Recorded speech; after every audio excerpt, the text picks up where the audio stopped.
In this video, we'll see how passwords are really cracked. Passwords are not saved as plain texts. Any website of this age on the internet uses a hashing algorithm to encrypt and manage passwords. There are many types of hashing algorithms like the SHA-1, MD5, etc. As an example for this video, let's consider Facebook. In order to log into your Facebook account, you enter your email and password and click on login. The first time you create a Facebook account, you are asked to fill in a form like this, which contains your name, your email address, and it asks you to choose a password, your birth date, and your gender. Once you click on sign up, this data is sent to the Facebook's backend database. In the Facebook's database, your name, your gender, your age, and your email or phone is saved as it is. But what about the password? As I told you, a password will never be saved as a plain text in a website's database. So this password is given as input to a hashing algorithm, and the output given by this hashing algorithm is the encrypted form of the password, which appears to be random but is not. This hashed password is saved in the Facebook's database but not the plain text, which means the password which you entered will never be saved on Facebook's database as a plain text. Instead, only its encrypted, or in other words, the hashed password is saved in the Facebook's database. Now suppose Facebook had a data breach, and hackers managed to gain access to Facebook's user info, which included their name, age, gender, email, and password.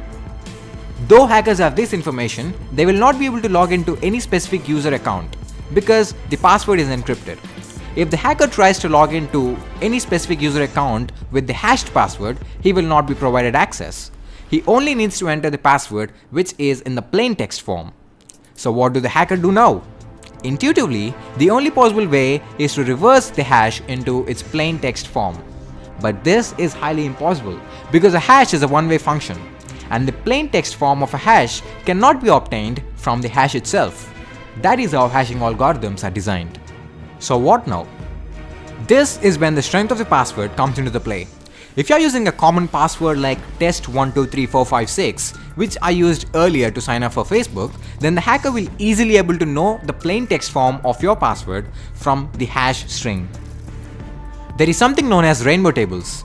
These rainbow tables contain the password hashes of numerous commonly used passwords along with their plain text forms. So the hacker will be able to do a simple search with the password hash that he has, and if the password hash exists in the rainbow table, that means that the password is successfully cracked and we now have the password in a plain text form. Remember that rainbow tables contain the password hashes of only the passwords which are commonly used. As a reference, you can try it yourself at crackstation.net. But what if the password is not a commonly used password? In that case, rainbow tables are of no use. So there comes dictionary attack and brute force attack. Both are quite similar. In dictionary attack, you have a word list. A word list is nothing but a huge text file with loads of passwords. In this attack, the hacker writes a code which compares the password hash to be cracked with the password hash of each and every password that exists in the word list file. If any hashes match, then it means that the cracking is successful and we now have the plain text of the hashed password. Now this attack can be target specific as well, which means you can actually create your own word list targeting a specific individual, provided that you know some basic details about him and assuming that he used his basic details to frame his password. This attack can be a success or a failure based on the quality of the word list that you are using. In a brute force attack, each and every combination of letters, symbols, and numbers are converted into their hash forms and are then compared with the password hash which is to be cracked. In other words, you're literally taking every possible password that can exist, convert it into its hash, and check if the hashes match. So yes, it literally takes forever to crack a strong password using this method. However, if the computer's processing speed is fast enough, then yep, simple passwords can be cracked easily by this method. A new technique called salting is introduced by security analysts to give hackers a hard time in cracking passwords. In this technique, a specific combination of characters are inserted at specific positions of the plain text password before hashing. Every company has its own salting algorithm and they don't make their salting algorithm public. For example, let's say Facebook's salting algorithm inserts a string f ampersand 2p at the beginning, after the third character and at the end of the plaintext password. After salting the password, the salted password is then hashed by a hashing algorithm.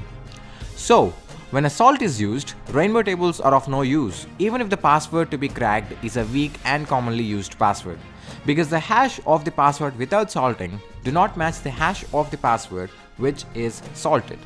Also, brute force attack and dictionary attack are not effective to crack salted passwords unless the hacker already knows the salting algorithm employed by a company. So that is it for this video. Thanks for watching. Leave a like if you liked this video, and also don't forget to subscribe for more awesome videos. Comment down below if you have any doubts regarding this video.